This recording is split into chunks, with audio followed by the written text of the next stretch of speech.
Bihar land survey बहुत ही important है। ये मुद्दा हम सब लोगों के लिए जो इस बिहार के वासी हैं, क्योंकि नीतीश कुमार ने बड़ा ऐलान किया है कि बिहार में जो है लैंड सर्वे होगा और उसके लिए 30 सितंबर निर्धारित तिथि तक आपको अपने तमाम तरह के दस्तावेज सबमिट करने हैं। और आज मैं इस चीज़ के लिए चर्चा करूंगा। हमारे साथ डिसेंट लॉ क्लासेस के फाउंडर सुमन सर मौजूद हैं और ये आपको ए से लेकर के जेड तक लैंड सर्वे से रिलेटेड सारी जानकारी देंगे, जिसके बाद आप बहुत आसानी से अपने ज़मीन का सारा दस्तावेज ऑनलाइन या फिर फॉर्म के थ्रू आप फिलअप कर सकते हैं। इसलिए इस वीडियो के अंत तक आप ज़रूर बने रहिएगा, क्योंकि जर्नी विद रमीज़ में ये पहली बार मैं एक ऐसा प्रोग्राम आपके बीच ला रहा हूँ जिससे आपके लाइफ में और जो अभी सर्वे होने वाला है उसमें आपको कहीं ना कहीं फ़ायदा हो और परेशानी से बचे। और इसके साथ साथ अगर आपको कोई भी समस्या आता है लैंड सर्वे के दौरान तो आप हमें कमेंट बॉक्स में कमेंट करके आप अपनी समस्या को रख सकते हैं। क्या हाल है सर? बहुत बढ़िया, बहुत बढ़िया। बिहार में जो जमीनी सर्वे का जो मामला आया है, 30 सितंबर से पहले पहले तक बिहार के जितने भी लोग हैं वो अपने ज़मीन का जो है सारा दस्तावेज जमा करके सरकारी प्लेटफॉर्म पे उसको अवेलेबल कर दे, फॉर्म को सबमिट कर दे, ताकि उनका जो ज़मीन है उनके हाथ से वो ज़मीन ना जाए। इसके लिए क्या करना पड़ेगा, क्या दस्तावेज होंगे, कैसे क्या प्रोसेस होंगे, हर एक चीज़ हमारे दर्शक को आप एक्सप्लेन कर दीजिए। इसलिए आज जो आप वीडियो देखोगे, इस वीडियो के बाद आपको बहुत सारा सहूलियत हो जाएगा, लेकिन उसमें थोड़ा समय लगाना पड़ेगा। अब हम लोग इस पे इत्मीनान से बात करने वाले, इसलिए आप जहाँ पे भी हैं इत्मीनान से बैठ जाइए और बैठ करके इस वीडियो को देखिए और इस वीडियो को समझने का प्रयास कीजिए कि अभी जो हमारे साथ हमारे आसपास जो सर्वे हो रहा है उसमें हम लोग का क्या इंपॉर्टेंट रोल है।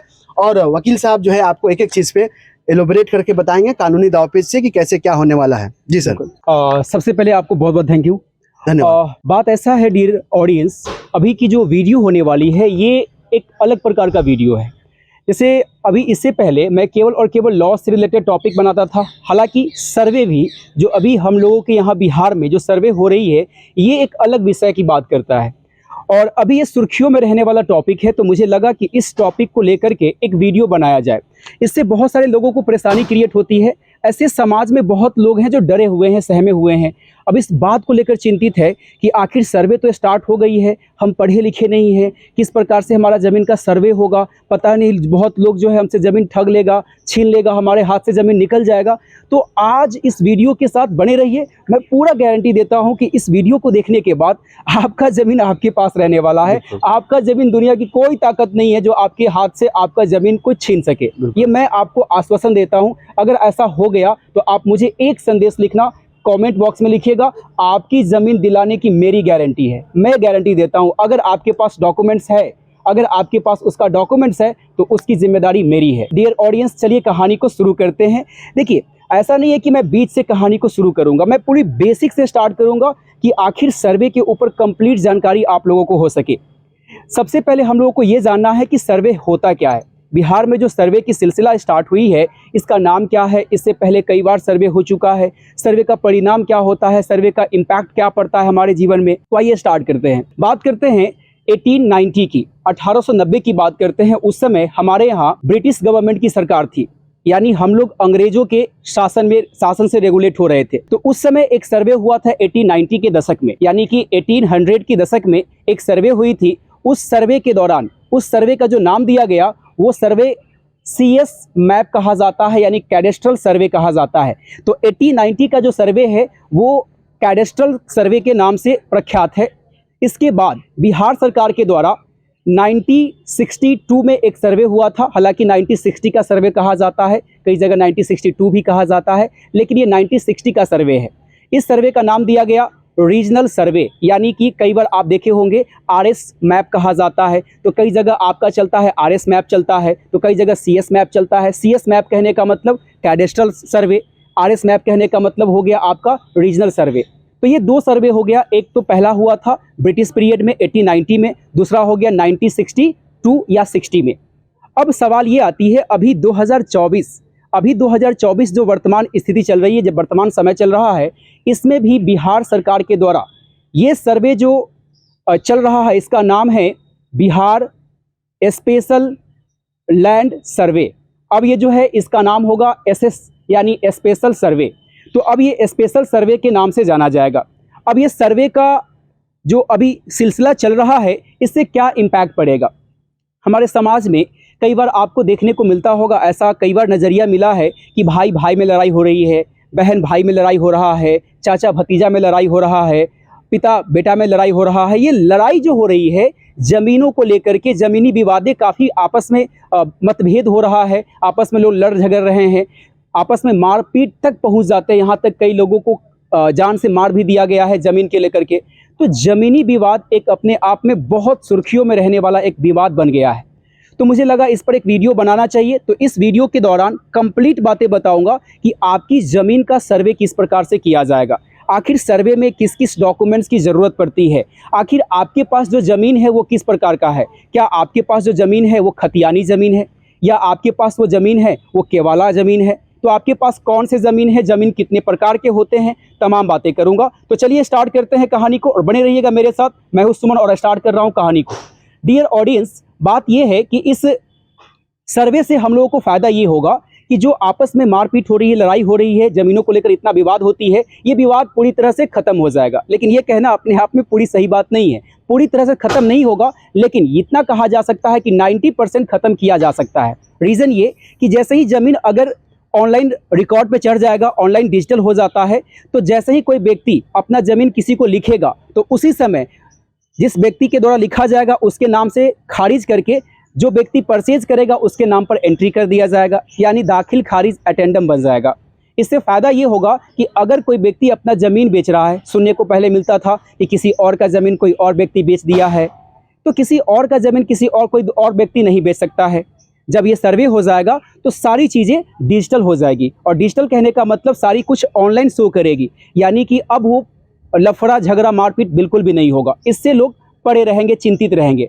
अब देखिए ना, ऐसे बहुत सारे लोग हैं, लोग कमाने पे ध्यान दे या अपना ज़मीन बचाने पे। ऐसे बहुत परिवार है डियर ऑडियंस, ऐसे बहुत परिवार है समाज में जो अपने ज़मीन को बचाने के लिए अपना सब कुछ बर्बाद कर देते हैं।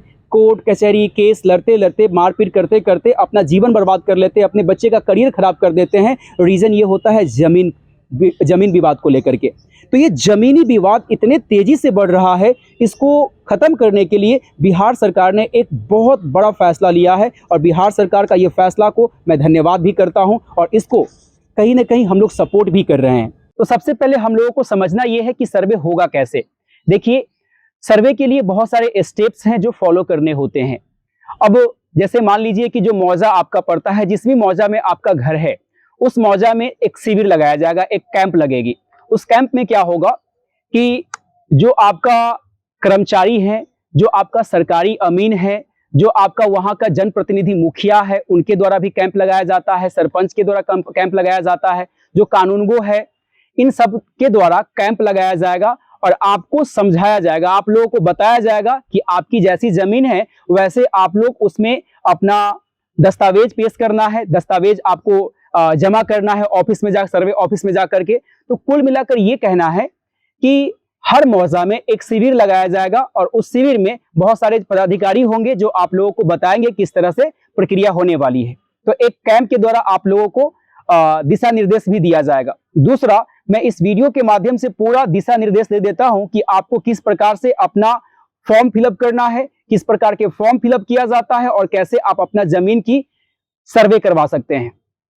अब यहां पर सवाल ये आती है कि सर्वे जो होगा किस प्रकार से होगा। तो पहले ये जान लीजिए कि जमीन के टाइप्स होते हैं। जैसे अगर आपके पास खतियानी जमीन है, खतियानी जमीन किसको कहेंगे? जो 1960 में जो सर्वे हुआ था, उस सर्वे में जिन लोगों के नाम पर जमीन रजिस्टर्ड किया गया था उसको खतियानी जमीन कहते हैं। तो जिन लोगों के पास खतियान है, खतियानी जमीन है, तो खतियानी जमीन का अगर सर्वे करवाना चाहते हैं तो उसमें आपको सबसे पहला 2 फॉर्म की नीड पड़ेगी। फॉर्म का मैं नाम बता दूं, एक फॉर्म है आपका फॉर्म 2 और एक फॉर्म का नाम है फॉर्म 3A1। तो फॉर्म 2 आपको फिलअप करके और फॉर्म 3A1 आपको फिलअप करके आपको सर्वे ऑफिस में जमा करना होगा। और अगर सर्वे ऑफिस में जमा नहीं कर पाते तो आपके नजदीकी में जो कैंप लगाए गए हैं, आपके मौजा में या फिर आपके पंचायत में, या हो सकता है आपके आसपास में कहीं भी जो कैंप लगा हुआ है, कैंप में उस पदाधिकारी को जाकर के अपना वो दस्तावेज फॉर्म फिलअप करके वो सबमिट कर दे। अब सवाल ये आती है कि फॉर्म 2 में होगा क्या, फॉर्म 2 में क्या क्या उसमें भरना होगा। तो जानकारी के लिए बता दूं आपको, फॉर्म 2 जब आप फिलअप करेंगे तो रैयतधारी का नाम, रैयतधारी कहने का मतलब जिस व्यक्ति के जोत में जमीन है, जोत कहने का मतलब जो व्यक्ति जमीन का इस्तेमाल करता है, उस पर उपजाता है, उसके जोत में अगर वो जमीन है तो वो रैयतधारी कहा जाएगा। तो उसमें रैयतधारी का नाम, रैयतधारी में पिताजी का नाम नहीं लिखना, अपना नाम लिखना है रैयतधारी में। अगर रैयतधारी 3-4 भाई है तो 3-4 भाई है, बहन भी है, अगर जोत रहा है जमीन को तो उन चारों का, पांचों का नाम लिखा जाएगा। जितने भी भाई बहन है सबका नाम लिखा जाएगा रैयतधारी में। और उसके अलावा पिता का नाम, उन सबके पिता एक ही होंगे, उन पिता का नाम भी लिखा जाएगा रैयतधारी में। इसके बाद ये देखा जाएगा कि आपकी जमीन का रकबा कितना है। रकबा कहने का मतलब एरिया, क्षेत्रफल, उस जमीन का क्षेत्रफल कितना है वो भी आपको मेंशन करना पड़ेगा फॉर्म नंबर 2 में। अब यहाँ ध्यान रखिएगा, एरिया कभी कट्ठा और बीघा में नहीं लिखा जाता है। एरिया कभी भी लिखे तो आप उसको डिसमिल में लिखे या नहीं तो एकड़ में। अगर आपका जमीन एकड़ में आ रहा है तो आप एकड़ मेंशन करें, अगर आपकी जमीन एकड़ में नहीं आकर डिसमिल में आ रहा है तो आप वहां पर डिसमिल मेंशन करें। इसके बाद आपसे पूछा जा सकता है कि आपकी जमीन का टाइप्स क्या है, मतलब किस प्रकार का जमीन है, किस किस्म का जमीन है। तो किस्म के जमीन में आपका जमीन जो है वो जमीन उस पर घर बना हुआ है, या उस पर पोखर, नदी, तालाब है, या हो सकता है उस पर कृषि होती है, फार्मिंग होती है, या हो सकता है कि वहां पर उस जमीन पे आप घर बना रखे हो या बगीचा है। तो किस प्रकार का जमीन है उसका भी आपको मेंशन करना होगा।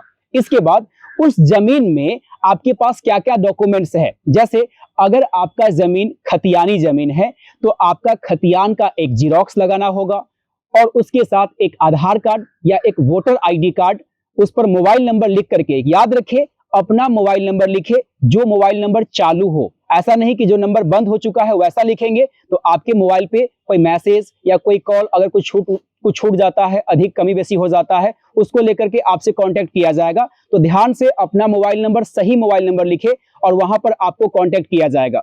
तो ये आप आधार कार्ड के साथ सबमिट कर सकते हैं। ये सबमिट कहाँ करना है मैंने आपको बताया था, आप सर्वे ऑफिस में जाकर कर दे, और या नहीं तो जहां शिविर लगा हुआ है वहां पर उस ऑफिसर को जाकर के सबमिट कर दे। तो वो ऑफिसर्स आपके जमीन को वेरीफाई करेंगे। वेरीफाई करने के बाद फिर आपके सर्वे में आपका जमीन का सर्वे किया जाएगा और फाइनल सर्वे लिस्ट आपको दिया जाएगा, आपकी उसकी एक प्रति आपको मिल जाएगी फाइनल करके। तो ये तो हो गया किस प्रकार से सर्वे किया जाएगा। तो ये तो कंप्लीट सर्वे की बात है। फॉर्म नंबर 2 भरने की मैंने बात बताया। फॉर्म नंबर 3A1 जो है, इसमें भी कहानी उसी प्रकार से आपको भरना पड़ता है। आपका नाम है, जिसके नाम पे वो जमीन है उसका नाम भरना पड़ेगा, पिता का नाम, एड्रेस लिखना होगा, किस मौजा में है, किस हल्का में आप आते हैं, हल्का नंबर क्या है, थाना नंबर क्या है, ये सब रैयतधारी का नाम लिख करके वो सब आपको जमा करना होगा फॉर्म को। और फॉर्म जमा करने के बाद उसकी सत्यापन के लिए वो ऑफिसर्स हैं, वेरीफाई करेंगे, जो सरकारी अमीन है वो पूरी दस्तावेज को चेक करते हुए पूरी नक्शा को मिलाएंगे। इसके बाद फिर सर्वे होगा, सर्वे आपका किया जाएगा आपकी जमीन का। अब सवाल आती है कि अगर आपके पास खतियान है और खतियानी जमीन का अगर आप चाहते हैं उसका सर्वे कराना, तो इसमें 2 प्रकार, ध्यान रखिएगा, 2 तरह से होगा। खतियान अगर आपके नाम पर है, अगर खतियान आपके नाम पर है और आप चाहते हैं उसका सर्वे कराना, तो इजीली आपको देना पड़ेगा सिंपल एक आधार कार्ड का जीरोक्स, दूसरा उस पर मोबाइल नंबर लिख करके, और तीसरा उस खतियान का एक फोटोकॉपी। खतियान का फोटोकॉपी ले लीजिए और आप सर्वे ऑफिस में जाकर जमा कर दीजिए। इससे आपकी खतियानी जमीन का सर्वे हो जाएगा। ये हो गया खतियानी। अब दूसरा सवाल ये है कि खतियानी जमीन आपके पास है, लेकिन वो खतियानी जमीन अगर आपके दादाजी के नाम पर है, ध्यान से सुनिएगा, दादाजी के नाम पर है, और वो दादाजी इस दुनिया में नहीं है, यानी उनकी डेथ हो चुकी है, स्वर्गवास हो चुकी हुई है। तो अब इसमें क्या कहा जाएगा, इसमें किया यह जाएगा कि उस जमीन का जिनके नाम से था वो तो डेथ कर चुके हैं, और आपके पिताजी 2 भाई, उनके 4-5 बच्चे, तो आपके पिताजी अभी जीवित है, तो आपके पिताजी के नाम से क्या करना होगा, सबसे पहले एक वंशावली तैयार किया जाएगा। एक वंशावली तैयार करके और आपके पिताजी और आपके चाचा जी बंटवारा करेंगे तो एक बंटवारा नामा भी तैयार किया जाएगा। तो एक वंशावली तैयार किया जाएगा और एक बंटवारा नामा, ये दोनों को आप उस खतियान के साथ अटैच करके उस सर्वे ऑफिस में आप जाकर के दे सकते हैं, जिससे आपके अगर दादाजी के नाम पर सर्वे है, ये खतियानी है जमीन है, तो उस जमीन का सर्वे किया जाएगा। तो ये तो हो गया खतियानी जमीन का सर्वे किस प्रकार से किया जाएगा। याद रखिएगा, अगर आपके नाम पे जमीन है तो आपको कोई वंशावली, कोई बंटवारा नामा तैयार करने की जरूरत नहीं है, सीधे सीधे उसका जीरोक्स लगा करके आधार कार्ड दे करके सबमिट कर देना है, इससे आपकी सर्वे हो जाएगी। दूसरा बात आता है, आपके पास हो सकता है केवाला वाला जमीन हो। अब केवाला वाला मामला में फंसता है यहाँ पर 2 तरह की बातें। अगर आपने जमीन लिया केवाला कराया अपने नाम पे और आपके नाम पर केवाला तो हो चुका है और उसका रसीद कटता है, तो अगर रसीद कटता है तो आप उस रसीद का जिरोक्स, केवाला का जिरोक्स, इसके बाद एक आधार कार्ड का जिरोक्स लेकर के वो फाइनल अटैच फॉर्म, दोनों फॉर्म फिलअप करना है, फॉर्म 2 फॉर्म 3A1 फिलअप करके आप उस डॉक्यूमेंट्स को अटैच करके वो सर्वे ऑफिस में जाकर के आपको जमा कर देना है। लेकिन सवाल यहाँ पर आती है कि अगर आप केवाला करा चुके हैं और आपका रसीद नहीं करता तो यहाँ पर पेच फंसता है। बहुत लोगों का कहना है कि अब क्या करेंगे, रसीद तो मेरा करता नहीं है तो सर्वे होगा कैसे। बिल्कुल टेंशन मत लीजिए, तब भी आपकी सर्वे होगी। आपकी जमीन का सर्वे तब भी किया जाएगा अगर रसीद नहीं करता है तब भी। तो याद रखिएगा, अगर आपके पास केवाला है, केवाला की सर्टिफाइड कॉपी है, उसका जिरोक्स, इसके बाद एक आधार कार्ड लेकर के आप देंगे, किसी कारणवश आपका म्यूटेशन नहीं हो पाया था, जिस कारण से आपकी जो आपका ये रसीद है वो नहीं कर पाता है, तब जाकर के उसको आप जिरोक्स को आधार कार्ड पे नंबर लिख करके जमा कर सकते हैं सर्वे ऑफिस में, उसका भी सर्वे किया जाएगा। तो इस प्रकार से अगर आपकी जमीन की रसीद करती है तब भी, नहीं करती है तब भी सर्वे किया जाएगा। तो ये तो समझ में आ गया कि खतियानी जमीन का सर्वे कैसे होगा, ये भी समझ में आ गया केवाला जमीन का सर्वे कैसे होगा। अब सवाल आती है बंदोबस्त जमीन। ये बंदोबस्त जमीन क्या होता है? कई बार सुने होंगे आप लोग, कुछ सरकारी जमीन होती है, गांव घर में देखे होंगे, शहर में देखे होंगे, कुछ सरकारी जमीन होती है। सरकारी जमीन पे जिन लोगों के पास जमीन नहीं है, जो बिना जमीन के ही है, तो वहां पर उन लोगों को वो जमीन अलॉट कर दिया जाता है। जैसे बोलते ना कई बार, बंदोबस्त कर लेना, अरे कुछ सामान नहीं है बंदोबस्त कर लेना। तो बंदोबस्त कहने का मतलब यहाँ पर भी बंदोबस्त कर दिया जाता है। जिनके पास जमीन रहने के लिए नहीं है, उनको वो जमीन जो खाली पड़ा हुआ है सरकार का, वो जमीन उसको मुहैया कर दी जाती है। और ये मुहैया अंचलाधिकारी के रिकॉर्ड से होती है, अंचलाधिकारी के द्वारा किया जाता है और आपको एक बंदोबस्ती पर्ची दिया जाता है, बंदोबस्त पर्ची कहा जाता है। तो वो बंदोबस्त पर्ची आपके नाम पर है। अगर मान के चलिए आपके पास कोई जमीन नहीं है, लेकिन बिहार सरकार का जो जमीन था वो आपको बंदोबस्त करके दिया गया और एक स्लिप आपको मिला होगा, और वो स्लिप से आप उसका टैक्स भी भरते हैं, उसका मालगुजारी भी भरते हैं उस स्लिप के हिसाब से। तो उसका एक आपको जिरोक्स करा लेना है, इसके बाद एक आधार कार्ड लगा देना है और आपको जाकर के सर्वे ऑफिस में जमा कर देना है, जिससे उसका भी सर्वे हो जाएगा, आपके नाम से वो जमीन रजिस्टर्ड हो जाएगा, उसका खाता नंबर एक खोल दिया जाएगा, सर्वे में रिकॉर्ड में आ जाएगा, नक्शा भी उसका बन जाएगा। तो ये तो हो गया बंदोबस्त जमीन का। अब सवाल आती है कि कई बार सुने होंगे आप कि एक होता है आपका सीलिंग का जमीन।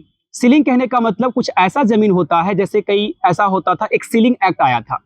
सीलिंग एक्ट आया था, उसके क्रम में होता क्या है कि अगर किसी के पास जो जमीन है वो एक्स्ट्रा है, जैसे बहुत सारे लोग थे, राजा महाराजा पहले हुआ करते थे, जमींदार हुआ करते थे, तो उन लोगों के पास बहुत ज्यादा जमीन हुआ करती थी, और कुछ लोगों के पास रहने के लिए भी घर नहीं है, रहने के लिए जमीन भी नहीं है, तो उन लोगों से जमीन लेकर के, और जो जिन लोगों के पास जमीन नहीं होता था उनको दे दिया जाता था। तो इसको कहा जाता है सीलिंग का जमीन।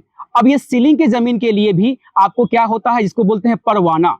तो परवाना का एक पर्चा आता है, जिसको परवाना पर्चा कहते हैं। तो उस सीलिंग वाला जमीन अगर आपके नाम पर कर दिया गया है, ये भी अंचलाधिकारी का कार्य है। तो अंचलाधिकारी के द्वारा अगर ये रिसिप्ट आपके नाम पर है, उस परवाना पर्ची आपके नाम पर है, तो उसका एक जिरोक्स ले लेना है, एक आधार कार्ड ले लेना है कॉपी, उस पर अपना मोबाइल नंबर अंकित करके आपको सर्वे ऑफिस में दे देना है। इससे आपकी परवाना का जमीन का भी सर्वे कर दिया जाएगा, नक्शा तैयार कर दिया जाएगा, खाता नंबर खुल जाएगा और आपकी जमीन का सर्वे भी हो जाएगा। तो ये तो हो गया परवाना वाला जमीन, परवाना वाला पर्चा का जमीन। अब तीसरे नंबर पे आती है कि जो जमीन होता है, जैसे कई बार बोलते हैं बाद का जमीन है या गिफ्ट में किया हुआ जमीन है, दान का जमीन है। तो दान का, कोई व्यक्ति किसी को दान में अपना जमीन दे दिया, तो अगर कोई व्यक्ति अपना जमीन किसी को दान में दे दिया, तो उस जमीन का भी एक आता है, उसका भी एक पर्चा होता है, दान पर्चा कहते हैं उसको। तो अगर वो पर्चा है तो उस पर्चा के आधार पे, उस डीड के आधार पे आपका उसका एक फोटोकॉपी लगाना है, इसके बाद एक आधार कार्ड का जिरोक्स लगाना है, उस पर अपना मोबाइल नंबर अंकित करना है और सर्वे ऑफिस में जाकर के जमा कर देना है। इससे होगा क्या कि आपकी जमीन पर, उस जमीन के रिकॉर्ड को देखते हुए, सत्यापन करते हुए, वेरीफाई करते हुए आपकी जमीन की नक्शा तैयार की जाएगी, एक खाता खोला जाएगा और उसका जो है सर्वे कर दिया जाएगा। तो इस प्रकार से आपकी कंप्लीट जितने भी जिस भी प्रकार की जमीन है उसका सर्वे किया जा सकता है। और अगर आपके मन में कोई सवाल है जमीन से जुड़ा हुआ, तो आप अपने क्वेश्चंस को पूछ सकते हैं। हालांकि एक दो क्वेश्चंस हमारे सामने आया है, कुछ लोगों का प्रश्न है जो मैं खुद ही आप लोगों को समक्ष रखता हूं और उसका रिप्लाई भी करूंगा। कुछ लोगों का कहना है कि सर, अगर मान के चलिए कि मेरे पास जो जमीन है, जो मेरा जमीन है वो पोजीशन में ज्यादा है और पेपर पे कम है, जैसे कि जोत में जो है वो 20 डिसमिल है और पेपर पे 10 डिसमिल है, तो जो सर्वे होगा तो 10 डिसमिल का होगा या 20 डिसमिल का होगा? ये बहुत सुर्खियों में रहने वाला प्रश्न है। तो याद रखिएगा डियर ऑडियंस, यहां पर जो पेपर कहेगी वही बात, उसी के रिकॉर्ड को चेक करते हुए वही नया सर्वे में आएगा। लेकिन अगर आप चाहते हैं कि आपकी पोजीशन में 20 डिसमिल जमीन है और अगर आप चाहते हैं कि जो नया नक्शा बने, नया जो तैयार हो सर्वे हो, इसमें आपका 20 डिसमिल का बने, उसके लिए आपको एक सिंपल सा काम करना होगा। आपको जो एविडेंस है, जो साक्ष्य है, उसको लेकर के आपको जाना होगा DCLR ऑफिस। आपको वहां पर वेरीफाई अगर वो ऑफिस के द्वारा कर दिया जाता है कि आपकी पोजीशन में 20 डिसमिल जमीन ही है, तो उस जो आपके पास लेटर पैड आएगा उसको आप अटैच करके सर्वे ऑफिस में दे सकते हैं, जिससे आपका जमीन जो पहले नक्शा में शो कर रहा था, खतियान में शो कर रहा था 10 डिसमिल, अब वो नया सर्वे में वो शो करेगा 20 डिसमिल। इसके लिए प्रक्रिया मैंने बता दिया है, DCLR के पास जाकर के अगर वो DCLR ऑफिस से वेरीफाई हो जाता है, सत्यापन हो जाता है, तो आपकी जमीन जो पहले अंकित था, पेपर में रिकॉर्ड में था 10 डिसमिल, अब वो 20 डिसमिल सर्वे में आ जाएगा।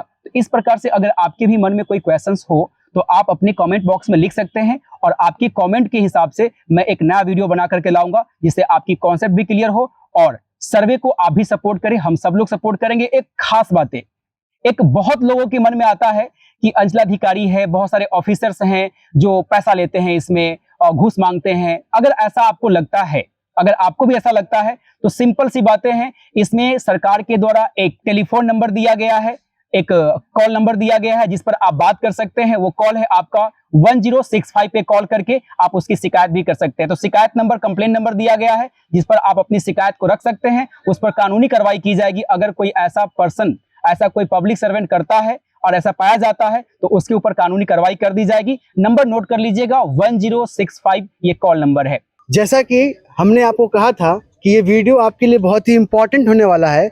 ए से लेकर के जेड तक का सफ़र जो है, ज़मीनी सर्वे यानी कि लैंड सर्वे का जो मामला है बिहार के अंदर में, उसके बारे में पूरा का पूरा एक्सप्लेनेशन सुमन सर ने दे दिया है।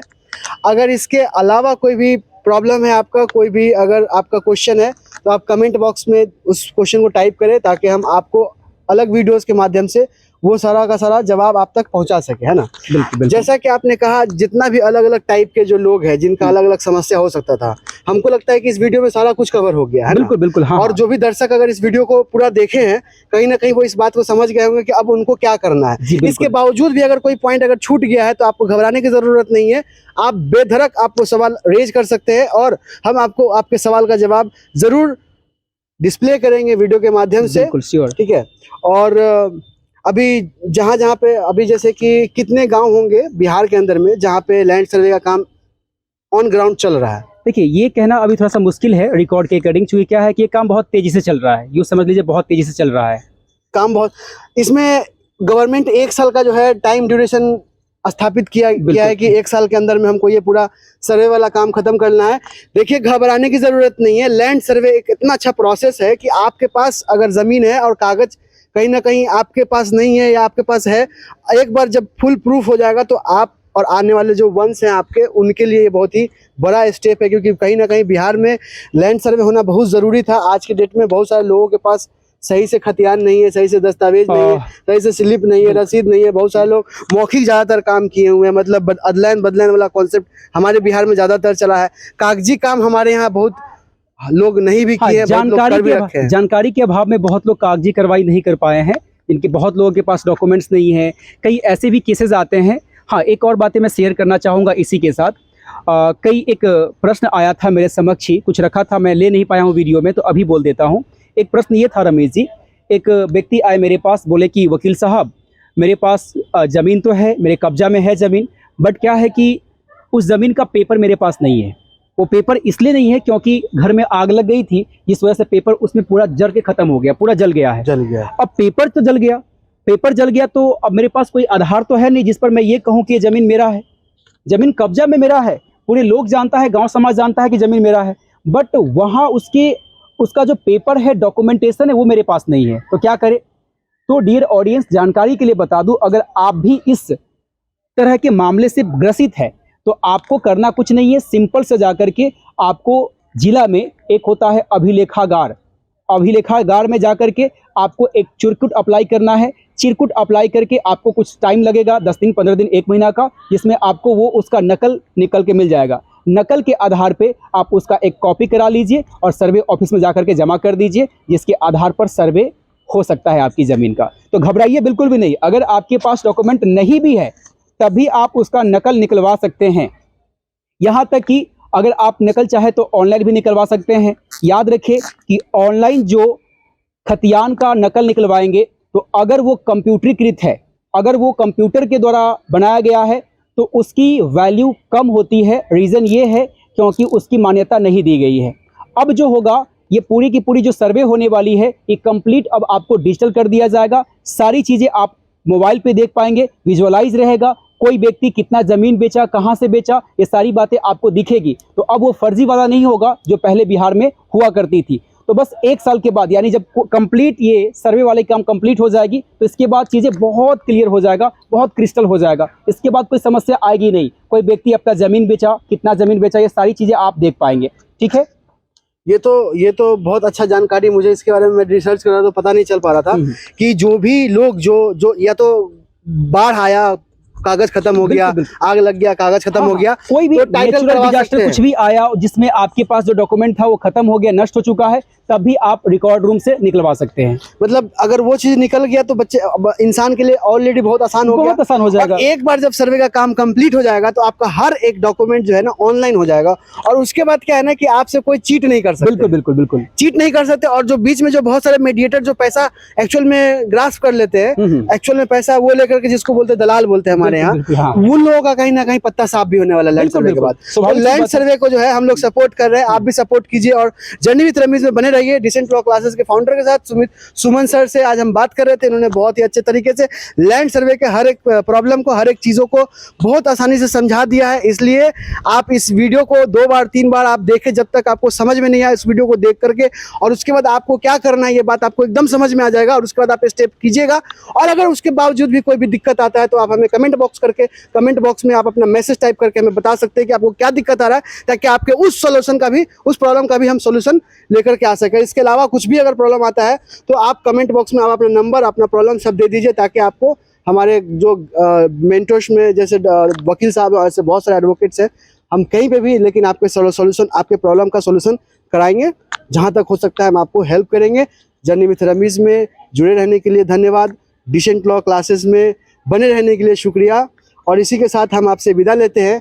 फिर किसी और केस स्टडी और किसी और जगह पे हम आपसे रूबरू होंगे। और ज़मीनी सर्वे जो हो रहा है बिहार के अंदर में, हमारे ज़िला में मुजफ्फरपुर, सीतामढ़ी, समस्तीपुर, अलग अलग जगह पे हम आपको आने वाले समय में ग्राउंड रिपोर्टिंग भी करके दिखाएंगे कि अगर कहीं पे अगर आपका समस्या है तो आप हमें बुला सकते हैं, हम आपका आकर के वहाँ पे समस्या को भी ले सकते हैं।